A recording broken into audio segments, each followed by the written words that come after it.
여러분 한 주간 평안하셨습니까?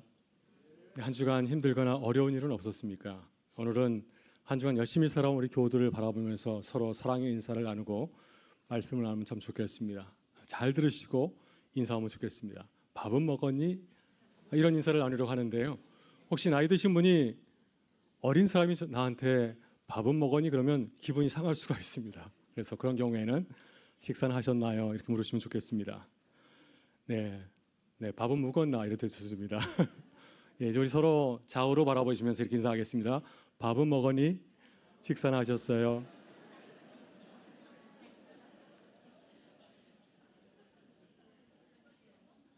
네. 최근에 예수님의 식탁 이야기를 연구하고 박사학위 논문을 받은 신학교 교수님이 있습니다. 이분이 예수의 식탁 이야기라는 제목의 책을 쓰셨는데 참 가슴에 와닿는 이야기를 하였습니다.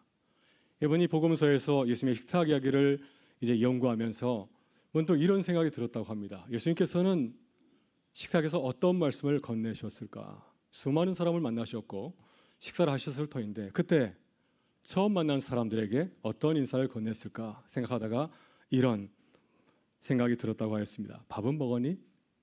밥이나 먹자. 또 헤어질 때는 밥 꼭 먹고 다녀야 된다. 이런 말씀을 하시지 않았을까 하는 얘기를 했습니다. 예수님께서 만났던 사람들이 어떤 사람들인가요? 어려운 사람들이었죠. 죄인이라 부르는 사람들, 뭔가 마음이 많이 상한 사람들. 사람들은 그들에게 반갑게 인사하지 않았을 겁니다. 바리새인들은 그들을 바라보면서 늘 치주하듯이 말하지 않았을까요? 제사는 잘 드렸어? 정결법 지켰어? 손발 꼭 씻었어?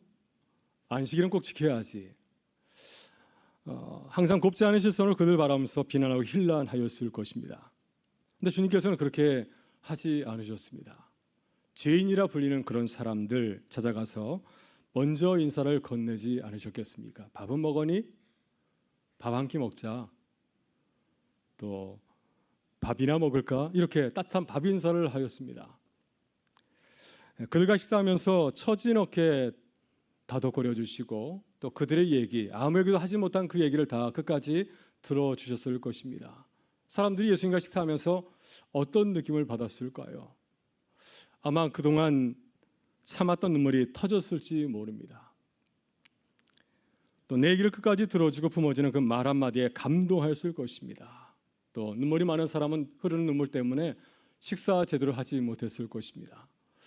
만약 주님께서 저에게 찾아오셔서 성목사 밥이나 한 끼 하자, 밥이나 먹을까? 라고 말씀해 주시면은 제가 굉장히 큰 감동을 받을 것 같습니다. 밥은 먹었니? 이것이 예수님께서 식탁에서 보여주신 사랑의 모습입니다. 예수님이 보여준 식탁의 모습은 우리를 환대하시는 모습을 보여주고 있습니다. 여러분, 환대라고 하는 말은 영어로 hospitality라고 합니다.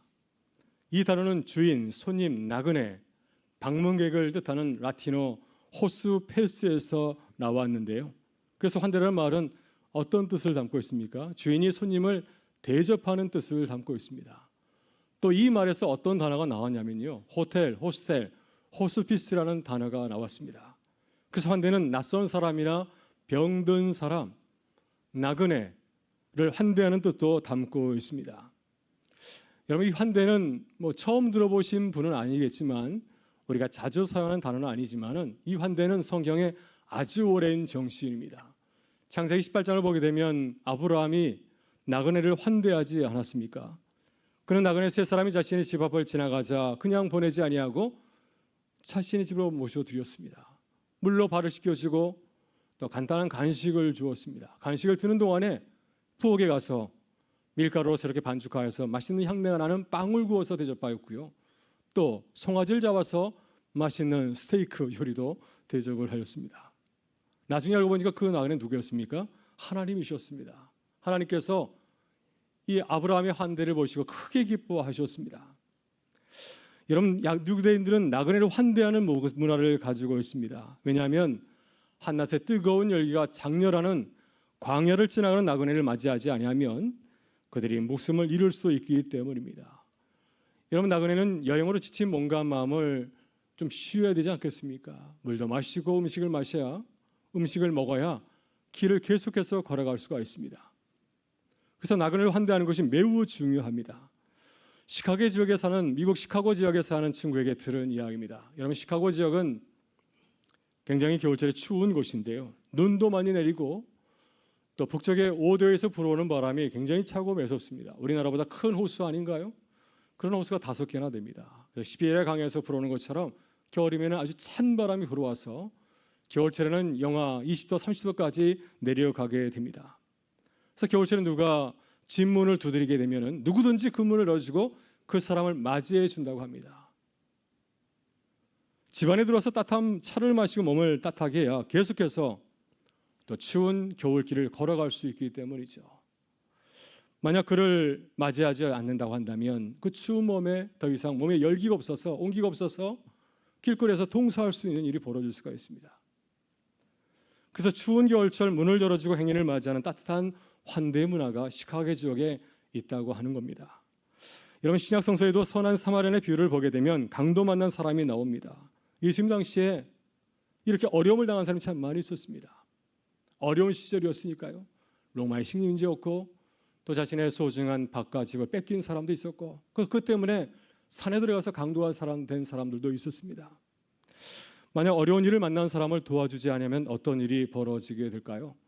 이 비유에 나오는 제사장 레인처럼 나와는 상관없는 일을 생각하고 강도 만난 사람을 무관심하게 바라본다면 그 사람이 어떻게 되겠습니까? 어려운 일을 처하게 되지 않겠습니까?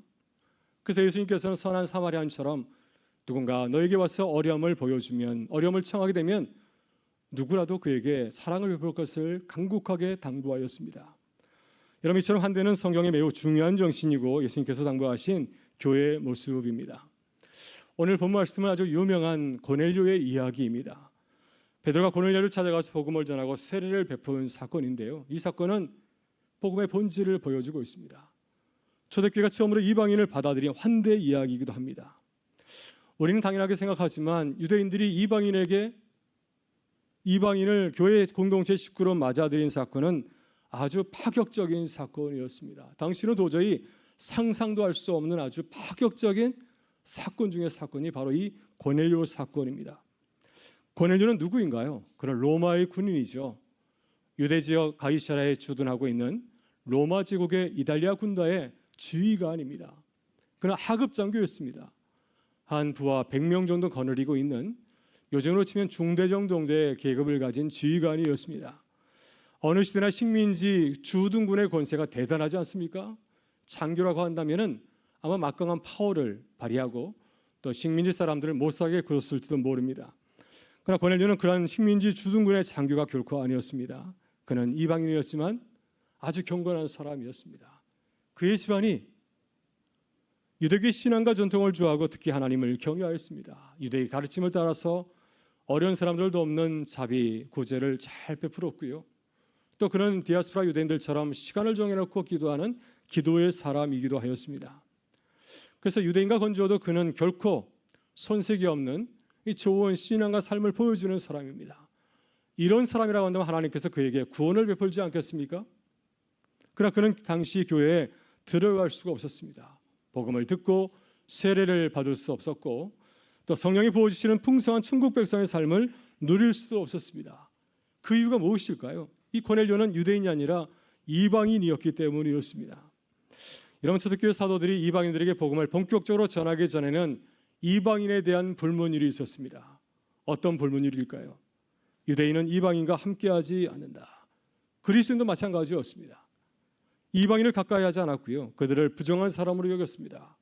왜냐하면 그들 하나님을 섬기는 사람들이 아니라 이방신을 섬기는 자들이었기 때문이고요.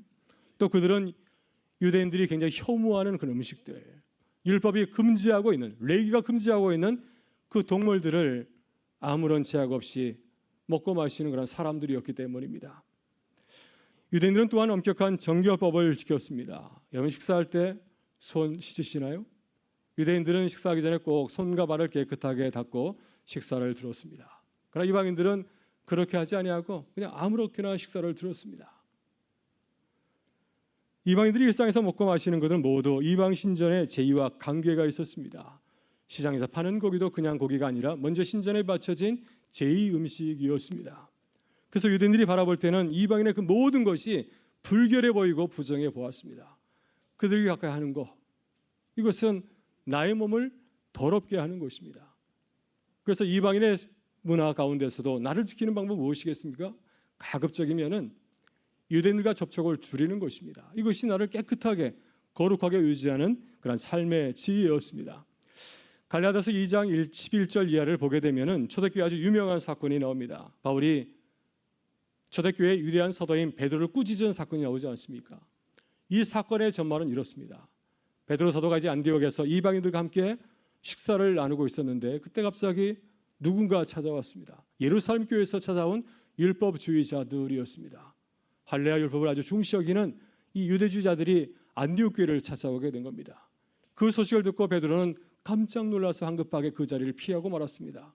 왜? 유대인들이 바라볼 때에는 이 베드로의 행동이 문제가 될 수 있기 때문이죠. 이방인들과 아무런 것은 없이 식사하는 그 모습이 큰 문제거리가 될 수 있기 때문에 이것을 알고 베드로가 그 자리를 함께 피하게 되었고요. 그 모습을 보면서 바울은 베드로답지 못하다고 그를 심하게 책망한 것입니다.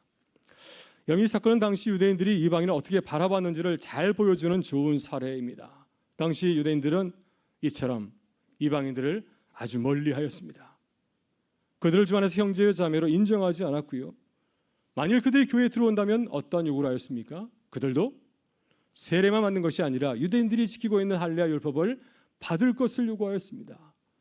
우리가 하는 것을 그대로 유지해야 너희도 우리 공동체 식구가 될 수 있다. 이러한 룰을 제시한 겁니다. 오늘 본문을 보면 베드로도 그렇게 생각하였습니다. 이방인을 가까이 하려고 하지 않았습니다. 더더욱 이방인을 내 집에 들이지 않았고 그들과 함께 식사도 하려고 하지 않았습니다. 여러분, 그러니 어떻게 초대교회가 이방인의 땅에 가서 이방인들의 복음을 전할 수 있을까요?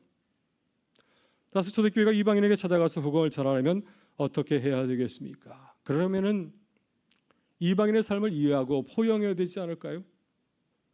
그들을 인정하고 식사도 같이 해야 됩니다. 내 눈으로 바라보는 것이 아니라 복음의 눈으로 그를 바라보면서 그들에게 다가가게 될 때 이 복음의 역사가 일어나지 않겠습니까? 제가 프린스턴 신학교에서 공부할 때 기숙사 바로 아래층에 사는 친구는 인도 목사님이었습니다.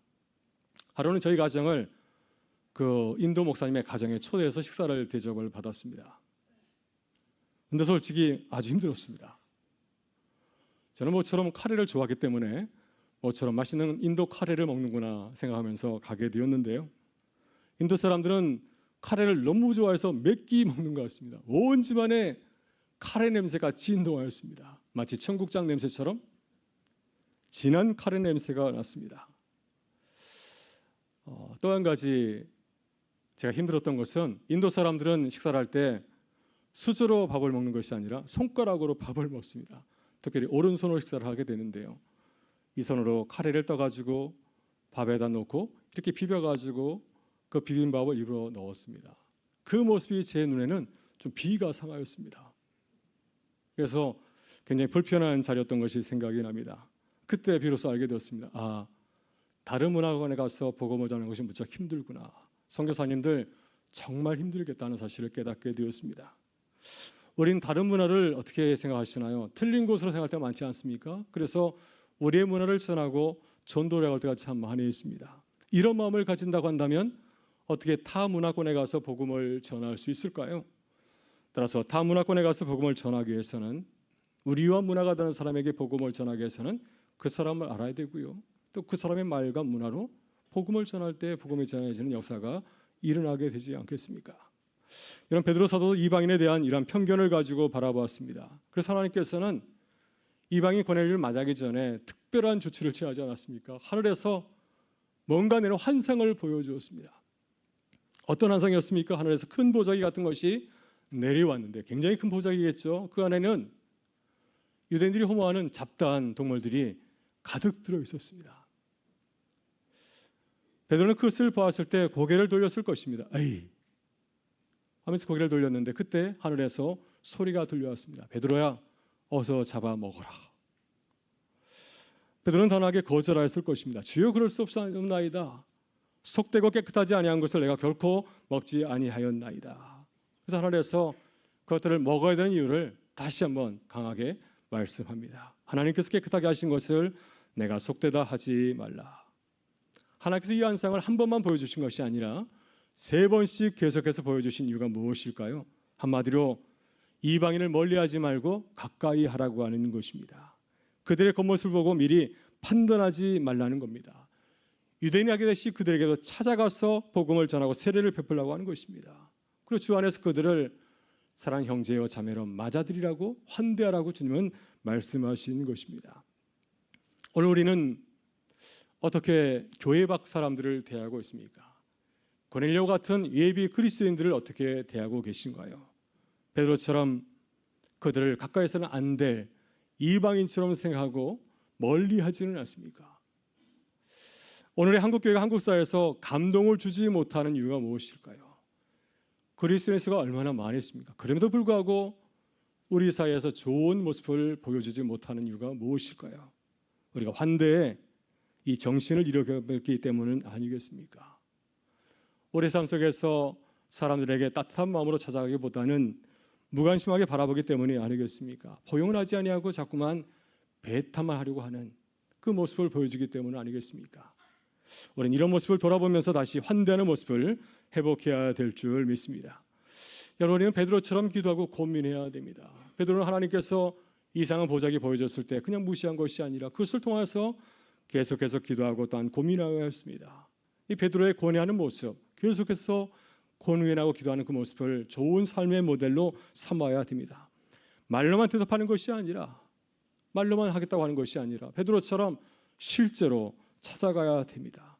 사람을 찾아가서 만나보고 대화도 해봐야 되고요. 또 그리고 나와 별로 친하지 않다 할지라도 같이 만나서 식사도 같이 나누는 사이가 되어야 됩니다.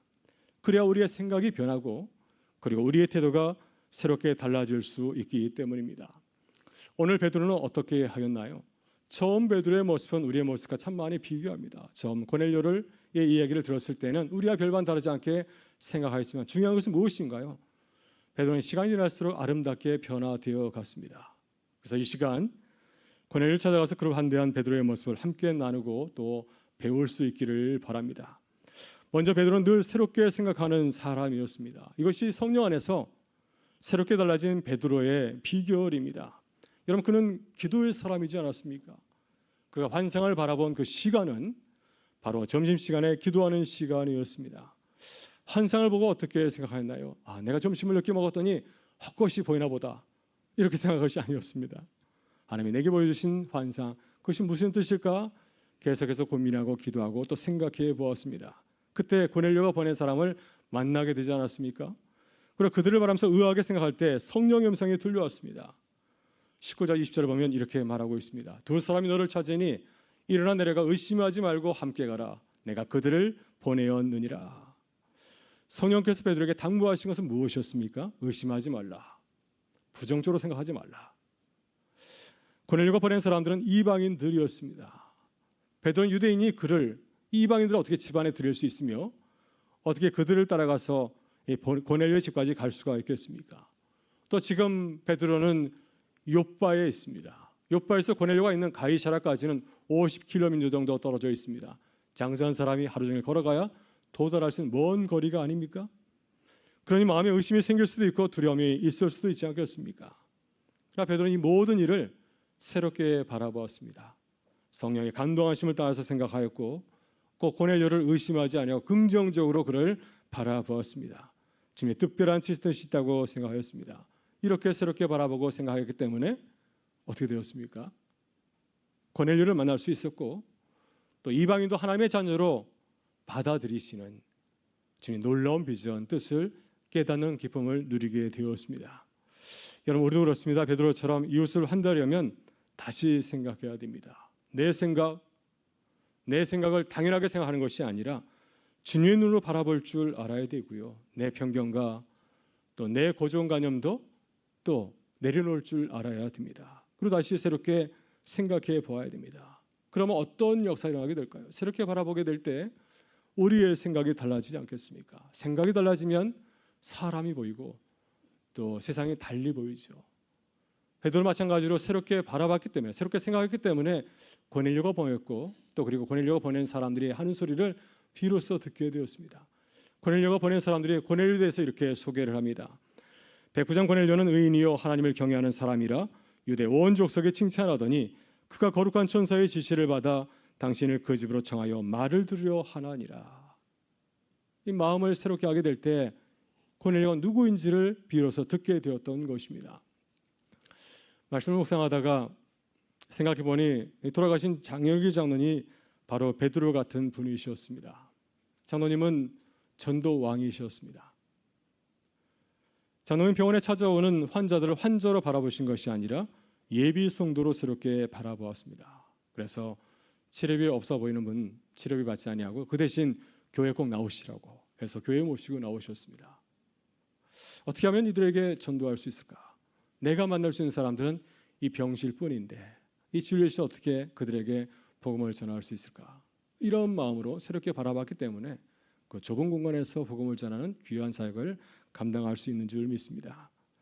여러분, 이번 한 주 우리도 새롭게 생각하실 수 있기를 바랍니다. 사람을 만날 때 새롭게 한번 생각해 보시기를 바랍니다. 내가 잘하는 분 단정하지 마시고요. 이분은 안 돼. 이렇게 생각하지 마시고 한번 새롭게 생각해 보시기 바랍니다. 주님의 새로운 인도하심을 기대하면서 또 새롭게 사람을 만나고 복음을 전하는 귀한 한 주가 될 수 있기를 주의 이름으로 축원합니다. 다음으로 베드로는 믿음으로 실천하는 사람이었습니다. 복음을 알고 실천하는 믿음의 사람이었습니다. 여러분, 이것이 베드로가 이방인에게 처음으로 복음을 전할 수 있었던 비결입니다. 베드로가 고넬료를 찾아가는 길은 쉬운 길이 아니었습니다. 바로 옆집에 가는 길이 결코 아니었죠. 지금까지 누구도 한 번도 가보지 못한, 어느 유대인도 가보지 못한, 이방인에 가보지 못한 그러한 길이었습니다. 베드로는 성령께서 감동을 주셨을 때 이것을 의심하거나 부인하지 아니하고 기쁘게 순종하였습니다. 그는 멀리 가이사라까지 50km니 아마 하루 종일 걸어가셨을 겁니다. 그리고 고넬 집에 도착했을 때 고넬의 온 집안 식구가 열렬히 그를 환영하는 환대를 받게 되었습니다. 고넬료는 베드로 앞에 엎드려서 크게 절하였습니다. 그리고 자초지종을 다 얘기합니다.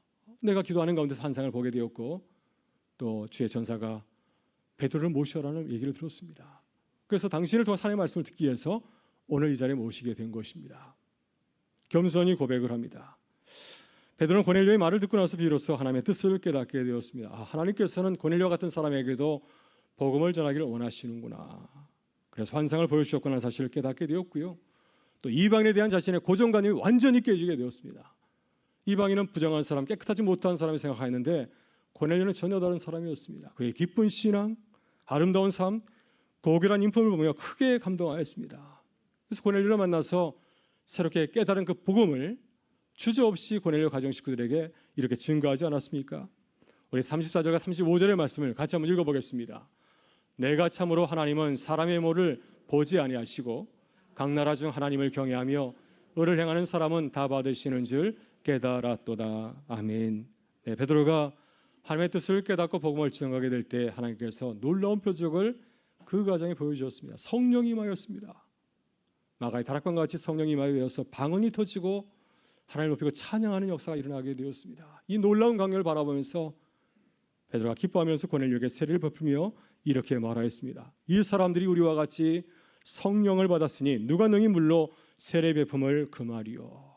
그래서 기쁘게 세례를 베풀었는데 이것이 초대교회에서 가장 먼저 이방인에게 세례를 베푼 놀라운 사건입니다. 우리는 베드로의 모습을 배워야 됩니다. 베드로처럼 주님의 뜻을 깨달았을 때 어떻게 해야 될까요? 주저하지 아니하고 즉시 실천해야 됩니다. 하나님은 고넬료를 보내신 것처럼 우리에게도 사람을 보내시는 줄 믿습니다. 주님이 필요한 사람, 그분들을 우리에게 보내십니다. 그들은 우리의 가족일 수도 있고 우리 교우일 수도 있고 또 가까운 이웃일 수도 있고요. 우리가 처음 만나는 그러한 분일 수도 있습니다. 그러니까 주님께서 내게 보내신 분이라는 그런 마음에 감동이 있을 때 어떻게 해야 될까요? 우리는 기쁘게 친절을 베풀고 환대해야 될 줄 믿습니다. 그러면 베드로처럼 주님이 보내신 사람을 기쁘게 섬기고 환대하는 은혜를 누리고 나누는 교회가 될 줄 믿습니다. 저는 지금도 미주 지역 선교사와 그리고 이민교회 목회자 자녀를 섬기는 노아 수련회를 아주 고맙게 생각하고 있습니다. 미주 지역 노아 수련회는 매년 7월 첫 주에 한 주 동안 이민교회 목회자 청소년 자녀들 200명을 초대해서 무료로 수련회를 열고 있습니다. 미주 지역의 교회들은 한국 교회처럼 그렇게 크지 않습니다. 한 50명 모이면 자립할 수 있는데 이런 자립하는 교회가 그렇게 많지는 않습니다. 교회가 어렵다 보니 목회자들의 삶은 무척 어렵습니다.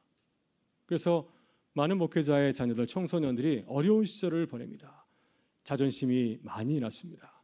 이런 현실을 안타깝게 생각한 목사님 한 분이 목회자 선교사 자녀의 회복을 위한 특별한 수련을 준비하였습니다. 매년 미주 지역을 다니면서 6만 불 정도의 펀드를 모금해서 200명의 자녀를 섬길 노아 수련을 준비하고 또 청소년을 초대하고 있습니다. 이 수련은 굉장히 특별한 수련인데요. 이 수련에 참석하는 자들은 오직 목회자 선교사 자녀만이 가능합니다. 또 이 수련에서 말씀을 전하시는 분도 마찬가지로 목회자 선교사 자녀입니다. 모든 습득도 마찬가지로 목회자 선교사 자녀들만이 할 수가 있습니다. 굉장히 독특한 수련회인데요. 또 마지막 날 저녁에는 이 자녀들의 가정, 목사님들, 선교사님들 초대해서 1박 2일 하룻밤을 같이 보내면서 아주 참 좋은 시간을 보냅니다. 이 수련에서 목회자 선교사 자녀들이 일주 동안 극진한 사랑의 환대를 받고 건강하게 회복되는 것을 보았습니다. 우리 큰딸도 여기 다녀왔습니다. 제가 한국에 가자고 했을 때 우리 아이가 울었습니다. 난 여기가 좋은데. 근데 우리 자녀가 이 노아 수련회 2번 다녀왔어요. 여기 와서 세계관이 깨지게 되었습니다. 아, 목사님 자녀들, 선교사 자녀들은 어디든 가야 되는구나. 아프리카 오제도 갈 수 있구나. 근데 나는 아프리카 오제에 가는 것이 아니라 한국에 가니 얼마나 기쁘고 감사한 일인가. 그래서 기쁘게 한국에 오게 되었고 또 이 노아 수련회 때문에 저희 가정이 은강교회도 오게 된 줄 믿습니다. 할렐루야. 여러분, 사랑의 환대는 얼마나 놀라운 힘이 있는지 모릅니다. 노아 수련회에서 선교사 목회 자녀들이 일주일 동안 극진한 환대를 받을 때 자신을 이해하고 자신을 섬겨줄 때 그들의 삶이 놀라게 회복이 되었습니다. 그래서 하나님의 뜻을 깨닫고 내가 주의를 하겠다고 하나님의 비전을 품고 살아가겠다고 다짐하고 고백하는 것을 보면서 큰 은혜를 받은 적이 있습니다. 사랑하는 성도 여러분, 우리도 이번 한 주는 사랑의 환대를 한번 실천해 보실 수 있기를 바랍니다. 한 주간 내가 만나는 사람들에게 사랑의 환대를 베푸는 아울리치를 한번 떠나보시기를 바랍니다. 이번 한 주 하나님께서 나에게 어떤 분을 보내셨을까? 그분들 만났을 때 밥은 먹었니? 이렇게 식사도 함께 사주시고요. 또 이번에 내가 무엇을 전하면 좋을까 하는 생각으로 한번 사랑의 환대를 베푸는 귀한 한 주가 되기를 간절히 소망합니다. 우리 주님께서 우리를 사랑하고 환대하신 것처럼 우리도 그래서 사랑하고 환대하는 기쁨이 풍성하기를 주의 이름으로 축원합니다.